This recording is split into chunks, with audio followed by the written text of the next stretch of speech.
Hello learners, welcome to the channel science with Pinky.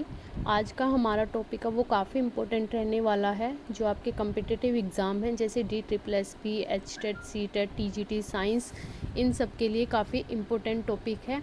तो आज हम डिस्कस करने वाले हैं कि जो आपका कन्वेक्स और कनकेव मिरर हैं उनकी वो कैसे इमेज फॉर्मेशन करते हैं और जो लाइट का नेचर है उसके रिगार्डिंग किसने कौन सी थ्योरी दी, तो उन सब के बारे में डिस्कस करेंगे। तो लेट्स स्टार्ट द टॉपिक।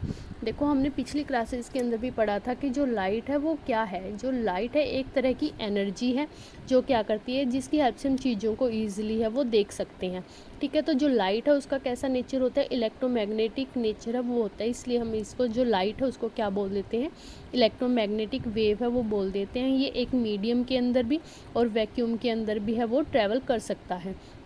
तो जो इलेक्ट्रोमैग्नेटिक है वो टू वर्ड से मिलके बना है। एक तो है आपका इलेक्ट्रिक और दूसरा है आपका मैग्नेटिक। तो जो आपका लाइट है वो इलेक्ट्रोमैग्नेटिक दोनों का नेचर है वो शो करती है, और ये दोनों हैं एक दूसरे के परपेंडिकुलर है वो रहते हैं, और जो लाइट की डायरेक्शन है वो इन फील्ड के परपेंडिकुलर रहेगी। तो जो लाइट है उसके क्या ड्यूल नेचर होता है, जो ड्यूल नेचर है मीन्स ये एज अ वेव भी काम करेगी और आपका एज अ पार्टिकल भी काम करेगी। जब आपका एज अ वेव काम करती है ये, तो कौन कौन से फिनोमिना है वो शो करते हैं, रिफ्लेक्शन, रिफ्रैक्शन, इंटरफेरेंस, डिफ्रैक्शन, इसके बारे में। और आपका जो पार्टिकल नेचर होता है मीन्स जो लाइट है वो पैकेट्स की फॉर्म में आती है जिसको हम फोटोन बोलते हैं, और ये फोटो इलेक्ट्रिक इफेक्ट को शो करती है। तो उस चीज़ के बारे में बताता है आपका पार्टिकल नेचर। ये जो लाइट की प्रॉपर्टीज़ हैं ये हम पिछली क्लासेस के अंदर डिस्कस कर चुके हैं। उस वीडियो का लिंक मैं आपको डिस्क्रिप्शन बॉक्स के अंदर है वो दे दूँगी, तो आप वहाँ से देख सकते हैं। तो जो लाइट है उसकी स्पीड क्या होती है, 3 × 10⁸ मीटर पर सेकेंड है वो होती है। जो लाइट है वो हमेशा स्ट्रेट लाइन के अंदर ट्रैवल करती है और इसको किसी भी तरह के मीडियम की रिक्वायरमेंट है वो नहीं होती। तो जो हमारा लाइट है उसके दो तरह के सोर्सेज हैं वो होते हैं। ठीक है, फर्स्ट वन है आपका नेचुरल सोर्सेज। नेचुरल सोर्सेज आपका जैसे सन है, स्टार्स हैं, फायरफ्लाइज जिसको आप जुगनू भी बोल देते हैं। और जो आर्टिफिशियल सोर्सेज हैं वो आपका जैसे बल्ब है, कैंडल्स हैं, ट्यूबलाइट्स हैं, ये सारी चीज़ें आपका किसके अंदर आएगा, आर्टिफिशियल सोर्सेज ऑफ लाइट के अंदर आएगा। तो जो आपका जो फोटो इलेक्ट्रिक इफेक्ट है कि जो लाइट है वो आपका पैकेट्स की फॉर्म में जाती है, उसमें क्या होता है कि जो लाइट है आपकी अगर किसी भी मेटल बॉडी के ऊपर पड़ेगी तो वहाँ के जो इलेक्ट्रॉन्स है वो क्या होंगे, एमिट हो जाएंगे। तो इस इफेक्ट को हम क्या बोलते हैं, photo electric. Photo means light और इलेक्ट्रिक मीन्स जो इलेक्ट्रॉन है वो एमिट होना स्टार्ट हो जाते हैं। तो जो डिफरेंट थ्योरीज़ हैं लाइट के ड्यूल नेचर को लेके, तो सबसे फर्स्ट थ्योरी है आपकी न्यूटन कॉर्पस्कुलर थ्योरी, जो आपकी 1672 के अंदर दी थी। किसने दी थी, इसैक न्यूटन ने दी थी। और ये किसके बारे में बताता है, पार्टिकल नेचर ऑफ लाइट के बारे में है वो बताता है। तो इसने क्या कहा न्यूटन ने कि जो लाइट है वो क्या होती है कि उसके अंदर लाइट पार्टिकल से मिलके बनी है, छोटे छोटे पार्टिकल से मिलके बनी है। तो जो उन पार्टिकल है उसकी क्या क्या प्रॉपर्टीज़ है कि वो साइज़ में स्मॉल रहेंगे, मासलेस रहेंगे कि उनका मास नहीं होगा, और इलास्टिक मीन्स वो अपनी शेप है वो चेंज कर सकते हैं। तो इन पार्टिकल्स को उसने क्या बोला, कॉर्पुसेल्स है वो बोला। ठीक है, तो जो लाइट है वो बेसिकली किससे मिलके बनी है, छोटे छोटे पार्टिकल से मिलके बनी है जिनका कोई भी मास है वो नहीं होता और वो इलास्टिक होते हैं। तो उन पार्टिकल्स को उसने क्या नाम दिया, कॉर्पुसेल्स है वो नाम दिया। तो जो ये पार्टिकल्स होते हैं ये क्या करते हैं, स्ट्रेट लाइन के अंदर ट्रैवल करते हैं विद वेरी हाई स्पीड, और इनकी स्पीड है वो क्या होती है, जैसे आप देख सकते हैं डायग्राम के अंदर, जैसे रिफ्लेक्शन का फिनोमिना शो करें कि जो छोटे छोटे पार्टिकल्स हैं वो क्या करते हैं, एक स्ट्रेट लाइन के अंदर है वो ट्रैवल कर रहे हैं।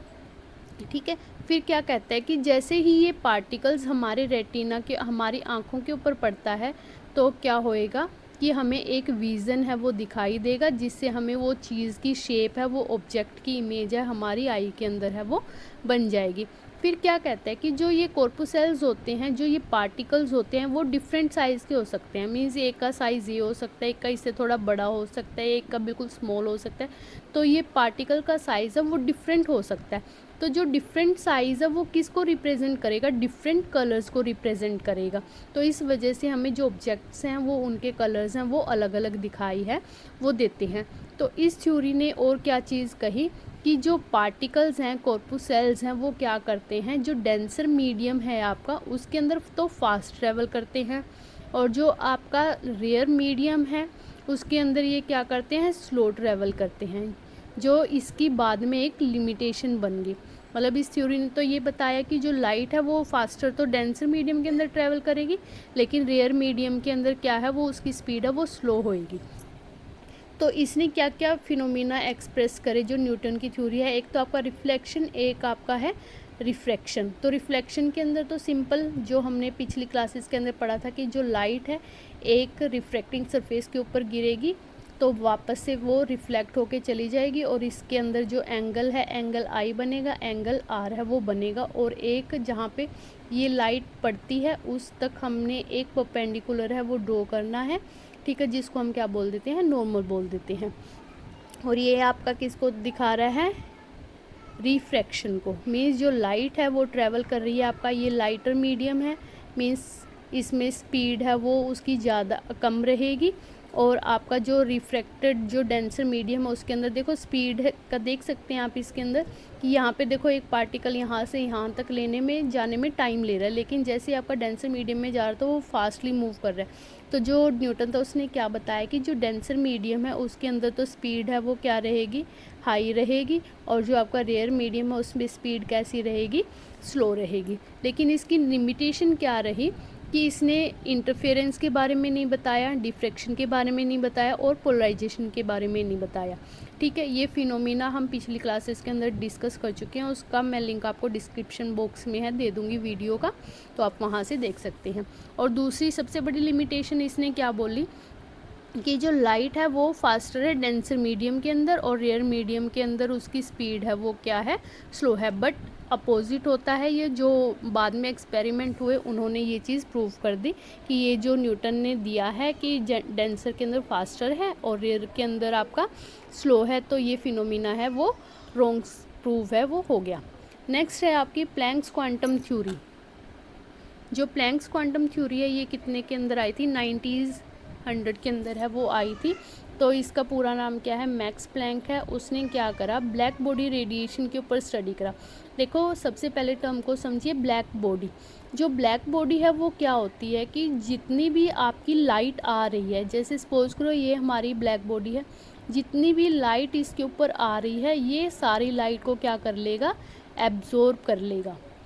मतलब इसमें से कुछ भी है वो वापस एमिट है वो नहीं करेगा, ठीक है।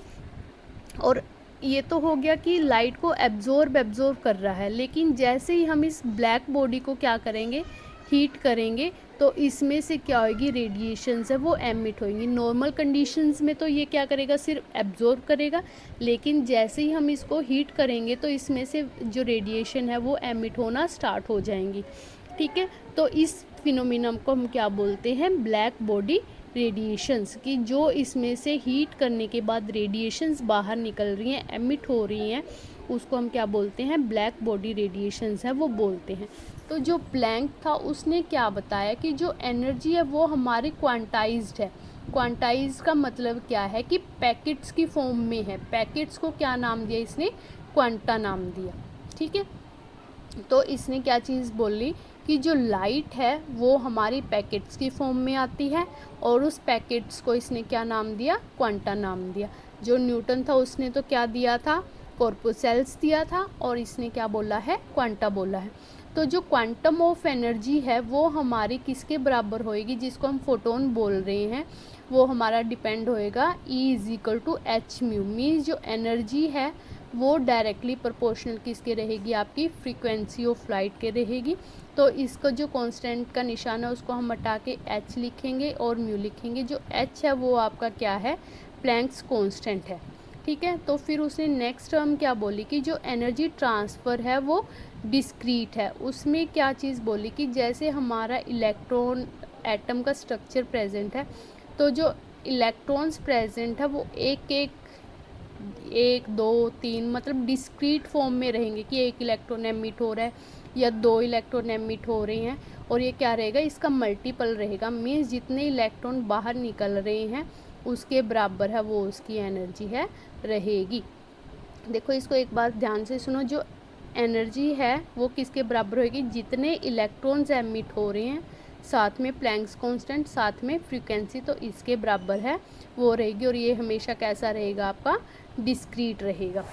तो जो एमिशंस है वो कंटिन्यूस नहीं है, मीन्स जो लाइट है वो कंटिन्यूस फॉर्म में है वो नहीं जा रही, वो पैकेट्स की फॉर्म में है वो जा रही है, ठीक है। और जितना ज़्यादा हायर फ्रीक्वेंसी रहेगा, क्योंकि देखो डायरेक्टली प्रोपोर्शनल है, एनर्जी डायरेक्टली प्रोपोर्शनल फ्रीक्वेंसी के, जितनी ज़्यादा फ्रीक्वेंसी रहेगी उतनी ज़्यादा उसकी एनर्जी रहेगी, ठीक है। तो ये डायरेक्टली प्रोपोर्शनल है, इसलिए क्या बोला कि जो ब्लू लाइट है उसकी एनर्जी है वो मैक्सिमम रहेगी, क्योंकि उसकी फ्रीक्वेंसी भी मैक्सिमम है। जो आपका ब्लू लाइट है उसकी फ्रीक्वेंसी है वो क्या है, आपकी मैक्सिमम है। तो मैक्सिमम फ्रीक्वेंसी है तो इसकी एनर्जी भी क्या रहेगी, मैक्सिमम है वो रहेगी, एज़ कंपेयर टू आपका जो लाइट रेड फोटोन है उसका, ठीक है। तो जो एच है वो हमारा एक प्लैंक्स कांस्टेंट है, जिसकी वैल्यू कितनी है 6.626 इंटू 10⁻34 जूल्स पर सेकेंड है वो है, ठीक है। और जो फोटोन ट्रैवल करता है वो स्पीड ऑफ लाइट की तरह ट्रैवल करता है, मीन्स इसकी स्पीड के बराबर है 3 × 10⁸ मीटर पर सेकेंड के बराबर है। और इसका कितना है, 0 रेस्ट मास है, जैसे न्यूटन ने बताया था कि कोई भी मास है वो नहीं होता, तो ये है। और इसने साथ में कौन सा कंसेप्ट इंट्रोड्यूस किया कि जो पार्टिकल्स हैं वो एनर्जी एक्सचेंज करते हैं, मीन्स जैसे एक पार्टिकल से एनर्जी दूसरे पार्टिकल तक जाएगी, दूसरे से तीसरे पार्टिकल तक एनर्जी है वो जाएगी, ठीक है।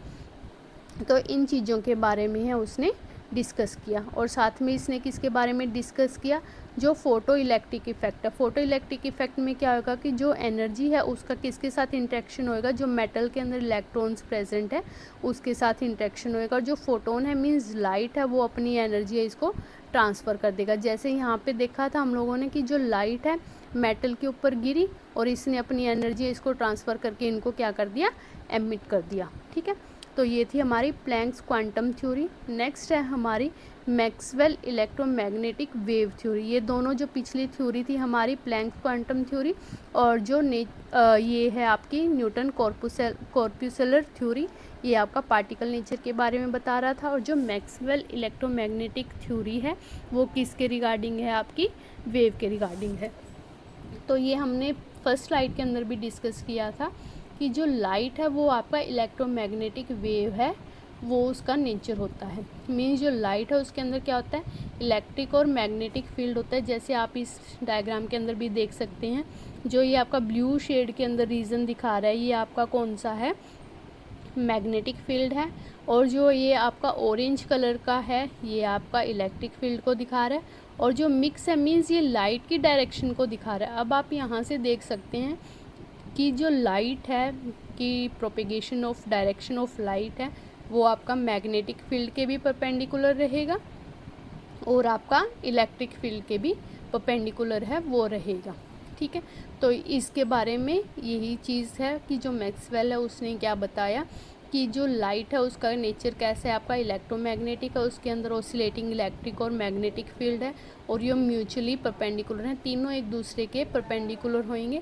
और जो आपका इलेक्ट्रिक और मैग्नेटिक फील्ड है वो टुगेदर ऑसिलेट करता है। ये नहीं कि आपका एक टाइम पे मैग्नेटिक फील्ड ऑसिलेट कर रहा है और दूसरे टाइम पे आपका इलेक्ट्रिक फील्ड ऑसिलेट कर रहा है। दोनों अगर साथ में आपका मैग्नेटिक फील्ड भी ऑसिलेट कर रहा है और साथ में आपका इलेक्ट्रिक फील्ड है वो भी ऑसिलेट कर रहा है, इस वजह से इसकी डायरेक्शन है वो आपकी कैसी रहेगी, स्ट्रेट लाइन रहेगी, ठीक है। तो अगर दोनों एक दूसरे के ऊपर डिपेंड हैं तो अगर हम मैग्नेटिक फील्ड के अंदर चेंज करेंगे तो उसका चेंज किसके ऊपर आएगा, इलेक्ट्रिक फील्ड के अंदर भी उसका चेंज आएगा, ठीक है। तो ये सब है आपका इलेक्ट्रोमैग्नेटिक वेव के नेचर के बारे में। और हमने पढ़ा था कि जिसको किसी भी तरह के मीडियम की रिक्वायरमेंट है वो नहीं होती। तो जो इलेक्ट्रोमैग्नेटिक वेव नॉर्मल स्पीड कितनी होती है हमारी लाइट की, 3 × 10⁸ मीटर पर सेकेंड है। लेकिन जो इलेक्ट्रोमैग्नेटिक वेव है मैक्सवेल ने उसकी स्पीड कैसे कैलकुलेट करी, आपका c = 1/μ0 और ये आपका E बोल देते हैं जो u0 है वो आपका है परमिएबिलिटी, ठीक है। और जो E0 है आपका वो है परमिटिविटी। ध्यान से समझना इन टर्म्स को। μ0 है आपका परमिएबिलिटी। तो जो परमिएबिलिटी है वो किसका रेशो है, जो आपका मैग्नेटिक फील्ड का, ठीक है, उसकी डेंसिटी, मैग्नेटिक फील्ड की डेंसिटी बाय में मैग्नेटिक फील्ड की स्ट्रेंथ। मतलब जो परमिएबिलिटी है वो किसको रिप्रेजेंट कर रहा है, आपका मैग्नेटिक फील्ड को, ठीक है। जो म्यू नोट है वो आपका किसको रिप्रेजेंट कर रहा है, मैग्नेटिक फील्ड को। और ये किसका रेशो है, जो मैग्नेटिक फील्ड की डेंसिटी है बी बाय में जो मैग्नेटिक फील्ड की स्ट्रेंथ है एच, इसका रेशो को आप क्या बोलते हो, परमिएबिलिटी बोलते हो। और जो परमिएबिलिटी है वो आपका किसको रिप्रेजेंट कर रहा है, इलेक्ट्रिक फील्ड को, ठीक है। तो जो इलेक्ट्रिक फील्ड है उसको रिप्रेजेंट कर रहा है, तो किसके बारे में, एक तो इंटेंसिटी, उसकी डिस्प्लेसमेंट क्या है कि कितना आगे तक वो जा रहा है, और डिवाइडेड बाय कि आपकी इंटेंसिटी ऑफ इलेक्ट्रिक फील्ड क्या है उसके बारे में, ठीक है। तो ये आपका परमिएबिलिटी और परमिटिविटी, परमिएबिलिटी आपका मैग्नेटिक फील्ड, परमिटिविटी आपका इलेक्ट्रिक फील्ड के रिगार्डिंग है। तो जो लाइट ट्रेवल कर रही है आपका, ठीक है, उसके लिए हमें मीडियम की रिक्वायरमेंट है। तो मीडियम है वो 3 टाइप के हो सकते हैं आपका, एक तो ट्रांसपेरेंट मीडियम, ट्रांसल्यूसेंट मीडियम और ओपेक मीडियम। जो ट्रांसपेरेंट है उसमें से लाइट है वो कम्प्लीटली ट्रांसफ़र कर रही है, जैसे आपका विंडो है, window as a transparent medium है वो काम कर रहा है, ठीक है। तो जो लाइट है क्रॉस हो रही है तो हमें जो बाहर का व्यू है वो हम आसानी से देख सकते हैं। ट्रांसल्यूसेंट में क्या है कि पार्शली कि हमें धुंधला धुंधला है वो दिखाई देगा। ओपेक के अंदर क्या है कि लाइट है वो बिल्कुल भी पास है वो नहीं होएगी। तो जो रिफ्लेक्शन ऑफ लाइट है वो बेसिकली क्या चीज़ है, ठीक है। जो रिफ्लेक्शन ऑफ लाइट है उसमें क्या है, आपके पास एक मीडियम है, एक प्लेट है, मिरर है, उसके ऊपर लाइट है वो गिरेगी तो लाइट वापस से बाउंस बैक है वो चली जाएगी, ठीक है। तो इस फिनोमिनम को हम क्या बोलते हैं, रिफ्लेक्शन बोलते हैं।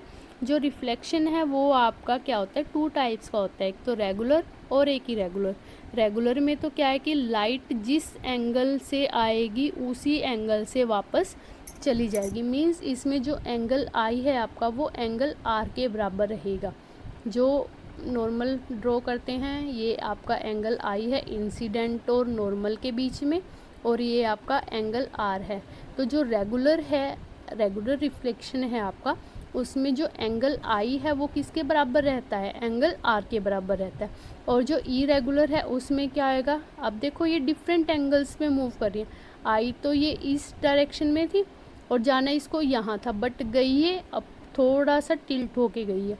तो मीन्स जो एंगल आई है आपका वो angle not equal to angle R के रहेगा, मीन्स जो रिफ्लेक्शन है वो आपका डिफरेंट डायरेक्शन के अंदर है वो हो जाएगा। तो जो रिफ्लेक्शन का फिनोमिना है उसके अंदर हम कुछ रूल्स हैं, कुछ लॉज हैं वो फॉलो करते हैं। तो फर्स्ट लॉ क्या है आपका कि जो इंसिडेंट रे है, रिफ्लेक्टेड रे है और जो आपका नॉर्मल है वो एक ही प्लेन के अंदर लाई है वो करते हैं, मीन्स तीनों एक सेम डायरेक्शन के अंदर रहेगी। जैसे आपका ये प्लेन मिरर है, ठीक है, तो ये आपका इंसिडेंट रे हो गया, ये आपका रिफ्लेक्टेड रे हो गया, और हम नॉर्मल ड्रॉ करते हैं जहाँ पे इंसिडेंट पॉइंट है, ये हमारा इंसिडेंट पॉइंट है, वहाँ तक हमने नॉर्मल ड्रॉ कर दिया। तो जो ये तीनों हैं इंसिडेंट रे, नॉर्मल रे और जो रिफ्लेक्टेड रे है वो एक ही प्लेन के अंदर लाई करते हैं, मीन्स मिरर के एक ही साइड है वो लाई करते हैं। दूसरा लॉ क्या कहता है कि जो आपका एंगल आई है, जो एंगल आर है, ये दोनों क्या रहेंगे आपका इक्वल रहेंगे, means angle of incident is always equal to angle of refraction. तो इंसिडेंट रे क्या है आपका, रिफ्लेक्टेड रे क्या है, नॉर्मल रे क्या है, एंगल ऑफ इंसिडेंस क्या है, एंगल ऑफ रिफ्लेक्शन क्या है, ला और कौन सा ला इनको कनेक्ट करता है, तो वो क्या चीज़ है। तो इंसिडेंट रे जो लाइट आ रही है और सरफेस के ऊपर स्ट्राइक कर रही है वो तो हमारा क्या हो गया, इंसिडेंट रे। फिर क्या होता है कि जो इंसिडेंट पॉइंट के बाद जो रे है वो वापस रिफ्लेक्ट बैक हो रही है तो उसको हम क्या बोलते हैं, रिफ्रैक्टेड रे। नॉर्मल क्या है आपका कि हम ये एक इमेजिनरी लाइन है, वैसे होता नहीं है लेकिन हम एक इमेजिनरी लाइन ड्रॉ कर देते हैं, कहाँ तक ड्रॉ करते हैं, जो उसका इंसिडेंट पॉइंट है वहाँ तक ड्रॉ कर देते हैं, मीन्स परपेंडिकुलर रहेगा आपका जो भी सरफेस है उसके रिगार्डिंग, ठीक है। और एंगल ऑफ इंसिडेंस आपका कौन सा रहेगा, ये आपका एंगल ऑफ इंसिडेंस है तो वो किसके बीच में है, इंसिडेंट रे और नॉर्मल के बीच में है, वो आपका कौन सा रहेगा, एंगल ऑफ इंसिडेंस है वो रहेगा। और एंगल ऑफ रिफ्रैक्शन क्या है, जो आपका रिफ्रैक्टेड रे है और जो नॉर्मल है इसके बीच का जो एंगल रहेगा वो आपका क्या रहेगा, एंगल ऑफ रिफ्लेक्शन रहेगा। और इन दोनों को कौन सा क्या चीज़ कनेक्ट करती है कि जो एंगल आई है, एंगल ऑफ रिफ्लेक्शन है आपका, वो एंगल ऑफ इंसिडेंस के बराबर है वो रहेगा। मीन्स आज के लिए इतना काफ़ी है। कल हम डिस्कस करेंगे स्फेरिकल मिरर्स और इनके लिए कौन कौन से रूल्स फॉलो करते हैं हम रे डायग्राम बनाने के लिए। तो अगर सेशन अच्छा लगा हो आपको, चैनल को शेयर करें, सब्सक्राइब करें और लाइक करें। Thank you.